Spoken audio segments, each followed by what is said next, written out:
एक दिन भगवान बुद्ध खाना खा रहे थे किसी अमीर व्यापारी के घर, और वो व्यापारी उस दिन जल्दी से घर आ गया, और जल्दी से घर आया तो उसने भगवान बुद्ध को खाने खाते हुए देखा। बोला, फेंक साधु कहीं के, हट्टी कट्टी बॉडी तुम्हारी, और अपना राजपाट छोड़ के तुम कहाँ घूम रहे हो, मांग के खाते हो, तुम्हें शर्म नहीं आती?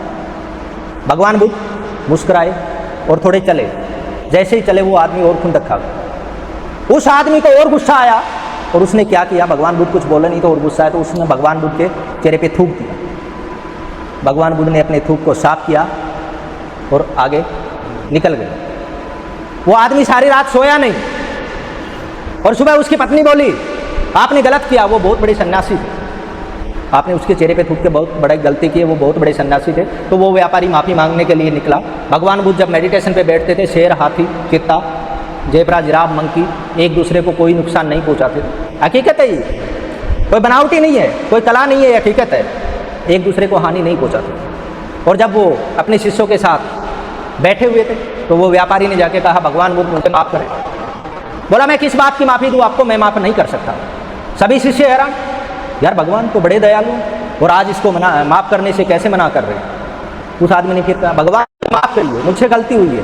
बोला, मैं कैसे माफ़ करूँ आपको, अगर कोई गलती करी ही नहीं आपने तो मैं कैसे माफ़ करूँ आपको। बोला, वो कल मैंने आपके चेहरे पे थूक दिया था। बोला, वो कल था, वो कल था, मेरे लिए हर दिन एक नया दिन है। बुद्धिमान व्यक्ति कभी कल में नहीं जीता। अभी एक सेकंड पहले, एक सेकंड के 14वें हिस्से पहले मैं बात बोल चुका हूँ, वो वापस नहीं आ सकती किसी से, मेरे से क्या किसी से भी नहीं आ सकती। दुनिया का कितना भी बड़ा ताकतवर साइंटिस्ट हो, वो वापस नहीं लेके आ सकता। इसलिए अपने आने वाले समय को ठीक करना चाहिए, कल को ठीक करने में मत लगो। गुजरा हुआ कल कभी ठीक नहीं हो सकता। आग हमेशा पिछवाड़े में नहीं लगानी होती, सीने में लगानी होती है। अगर पिछवाड़े में लगाई जल जाओगे, अगर सीने में लगाई तो इतिहास रच जाओगे। ऐसे कुछ दिन चलते रहे। एक दिन अश्वेत रंग की एक महिला आई भगवान बुद्ध के पास। बोली, भगवान मुझे सुख का रास्ता दिखाएं, मैं बद्धी हूँ, मैं काली हूँ, मेरे से कोई शादी नहीं करना चाहता, मैं कैसे आनंद को प्राप्त करूँ भगवान, मुझे मेरे जीने का रास्ता बताएं, इसके अंदर दुख था।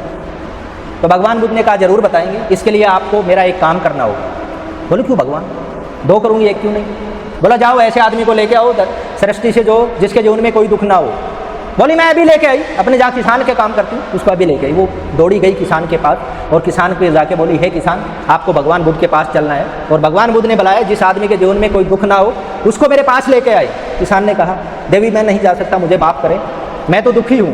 बोली, आप दुखी कैसे, आपके पास तो पैसा है, खाना है, आपके पास तो ज़मीन है, आपको तो खेती करनी भी नहीं पड़ती है, हम लोग कमा के आपको देते हैं। बोला, देवी मैं नहीं जा सकता, वो जमींदार जो मेरे से ऊपर बैठा हो उसको तो कुछ करना भी नहीं पड़ता, वो तो हमसे टैक्स वसूल करता है। वो जमींदार जो है ना वो सबसे सुखी है। उसको आइडिया है, ओ जमींदार सबसे सुखी होगा कि उसको तो कुछ करना ही नहीं पड़ता। ऐसे करके वो जमींदार के पास गई। बोली, जमींदार आपको भगवान बुद्ध के पास चलना। उसने बुलाया, जिस आदमी के जीवन में कोई दुख ना हो उसको मेरे पास लेके आए। अब उस जमींदार का भी यही हाल, उसने भी कहा, मुझे तो चोरों का डर रहता है, लुटेरों का डर रहता है, मैं सुखी नहीं हूँ। वो राजा का मिनिस्टर ऊपर जो बैठा हुआ वो मेरे से टैक्स लेता है, दंड वसूल करता है, मैं आप लोगों से लेता हूँ, वो सारा माल वो ले जाता, मैं सुखी नहीं हूँ। देवी मुझे माफ़ करे, मैं नहीं जा सकता।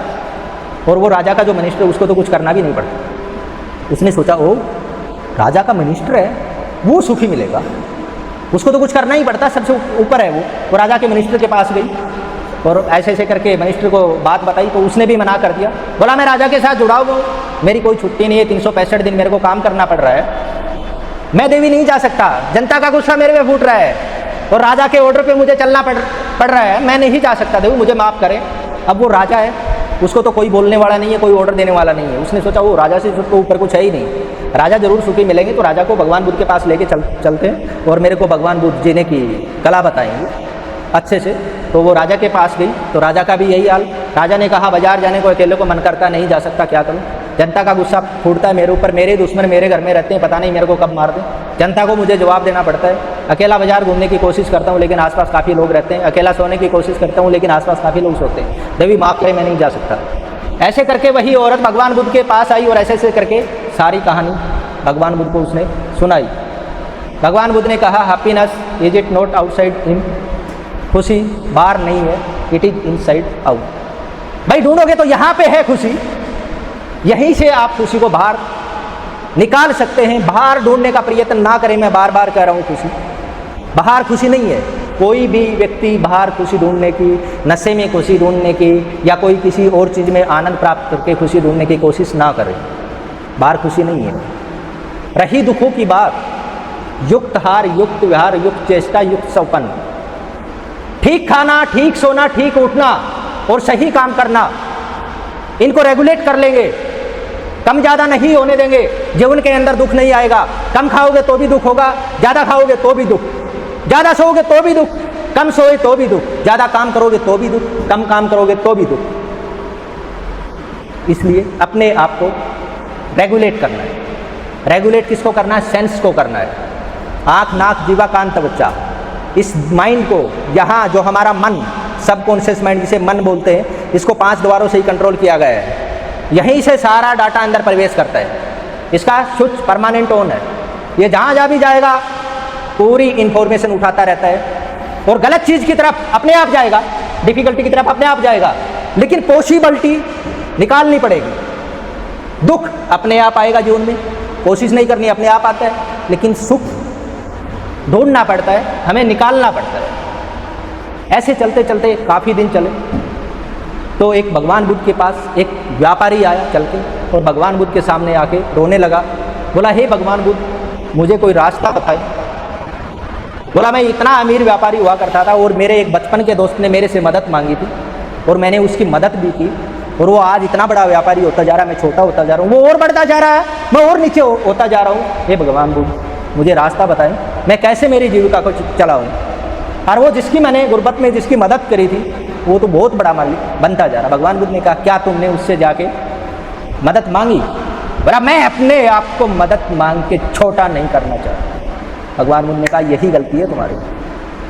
तुमने उस वक्त भी उसी की ग्रोथ पे ध्यान दिया और आज भी तुम उसी की ग्रोथ पे अपना ध्यान लगा रहे हो, वो उसका सक्सेस बन रहा है और ये तुम्हारा फेलियर बन रहा है। ये माफ़ी मांग के मदद मांग के छोटा नहीं करना चाहता अपने आप को, ये कोई बड़ी बात नहीं है, ये एक अहंकार की बात है। मदद मांगना कोई गलत बात नहीं है, लेकिन उसके अंदर अहंकार था, गुस्सा था, क्रोध था। लेकिन क्रोध को पाले रखना एक गर्म कोयले को हाथ में पकड़े रखने के समान है। गरम गरम कोयला जब मैं ऐसी नीयत से पकड़ के आप लोगों के फेंकने की मैं कोशिश करूँगा तो आप लोगों को हानि हो या ना हो, सबसे पहले मेरा हाथ जरूर जलेगा। तुम क्रोध से नहीं, अगर गुस्सा तुम्हारे अंदर आता है ना, तुम अपने क्रोध के द्वारा ही दंड पाओगे, तुम्हारे क्रोध के द्वारा ही तुम्हारा विनाश होगा। इसलिए क्रोध को कैसे कंट्रोल किया जाता है, इस चीज़ के ऊपर थोड़ा सीखें। और जो भी काम करते हैं आप लोग, अच्छा काम करते हैं, लेकिन आपकी फैमिली को आपके काम दिखाई नहीं देते, तो काम भी एक बंधक में नहीं करने चाहिए, आइसोलेशन में नहीं करने चाहिए। कई बार ऐसे काम करने चाहिए जो फैमिली को भी दिखाई पड़े। इस काम के प्रति मैं बताता हूँ, एक राजसी रसोइया हुआ करते थे और भगवान बुद्ध उधर से गुजर रहे थे, तो राजसी रसोइये ने कहा, भगवान बुद्ध, मैं चटपटा इतनी कुकिंग करता हूँ, इतनी अच्छी कुकिंग करता हूँ, इतना अच्छा खाना बनाता हूँ, भगवान बुद्ध मुझे आज तक कोई टिप्स नहीं मिला, मेरी आज तक किसी ने भी कोई प्रशंसा नहीं की। तो भगवान बुद्ध ने कहा, बोला, अच्छा ये बात है? बोला, हाँ जी। बोला, ये इस महल का, इस राजद्वार का मेन दरवाज़ा कितनी दूर है यहाँ से? बोला, भगवान बुद्ध 2 घंटे का रास्ता है, मैं दौड़ के जाऊँगा, 2 घंटे में वापस आऊँगा। बोला, जाओ यहाँ इसके मेन द्वार को आप छू के आए। तो वो राजसी रसोइया भागा और 1 घंटे में ही वापस आ गया, मेन द्वार को छू के। बोला, भगवान छू गया तो सबने मना कर दिया, भगवान के शिष्य कड़े सबने मना कर दिया। बोला, झूठा आदमी कहीं का, 2 घंटे का रास्ता तू 1 घंटे में कैसे छू के आ गया? भगवान बुद्ध ने कहा, जा भाई एक बार और कर, दोबारा करके देखो। वो दोबारा भागा, फिर से 1 घंटे में वापस आ गया, सबने फिर मना कर दिया, नहीं माने साथ वाले। तो उसने कहा, भगवान बुद्ध एक काम करो, आप अपने ही किसी एक शिष्य को उस मेन द्वार पे खड़ा कर दो और वो देख भी लेगा मैं छू के आया तो नहीं।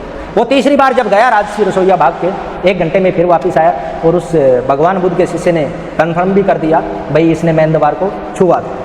तो इस बात से शिक्षा यही मिलती है। कई बार लोग काम करते रहते फैमिली को पता नहीं चलता ये कोई काम भी कर रहा है। ठीक है, कई बार अपने काम दिखाने पड़ते हैं। ठीक है, काम ऐसे करो लोग देख के तुमसे भी कुछ ना कुछ सीखें। दुख सुख ऐसे ही ऊपर नीचे चलते रहते हैं, एक तराजू के समान।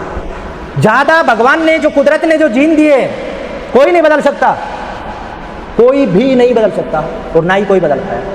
और आगे भी कोई नहीं बदल सकता। प्रकृति की देन है भैया, कौन बदल देगा। और इसी में तुम ज़्यादा खुशी प्राप्त करने की कोशिश करोगे, हार्मोन्स रिलीज करने की क्षमता होती है ब्रेन की भी, लेकिन नशा करके तुमने 1 घंटे में आनंद प्राप्त किया, जो उस आनंद के लिए तुम्हें 24 घंटे जीना था। किसी से बात करने में आनंद प्राप्त होता है, या कुछ खाना खाते हैं उसमें आनंद प्राप्त होता है, पानी पीते भी हमें मज़ा आता है, कुछ चीज़ देखते हैं हम, पार्क में हम घूमते तो भी आनंद प्राप्त हो। लेकिन आपने नशा करके वो सारे हार्मोन्स को 1 घंटे में रिलीज करवा लिया, अगले दिन आपको मिले नहीं तो डोज चाहिए आपको डबल।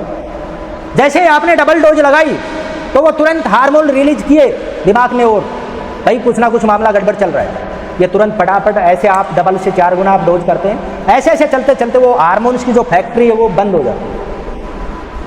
अगर फैक्ट्री बंद होगी तो मिलेगा क्या? फिर भाई नौबत बन जाता है, नशा कोई भी आनंद नहीं आता। नशा एक मजबूरी बन जाता, वो एक वहम बन जाता जिसमें कोई भी किसी भी तरह की खुशी प्राप्त नहीं होती। अब कुदरत ने जो जीन दी है खुशी प्राप्त करने की, उनको आप लोग बदल नहीं सकते।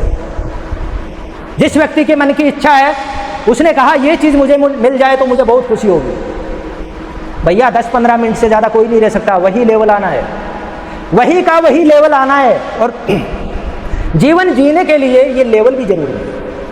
समझ रहे हो मेरी बात?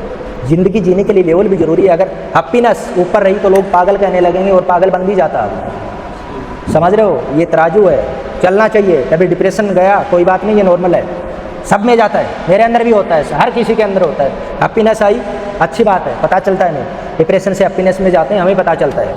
अगर ऐसे ही रहा खुशी वाला पलड़ा यहाँ तो पगलेट घोषित करेंगे लोग, हैं? पता नहीं क्या क्या बोलते रहेंगे, कुछ पता ही नहीं चलेगा समाज में है क्या, कुछ पता ही नहीं चलेगा खुशी होती है क्या, कुछ पता ही नहीं चलेगा आनंद कैसे प्राप्त करें।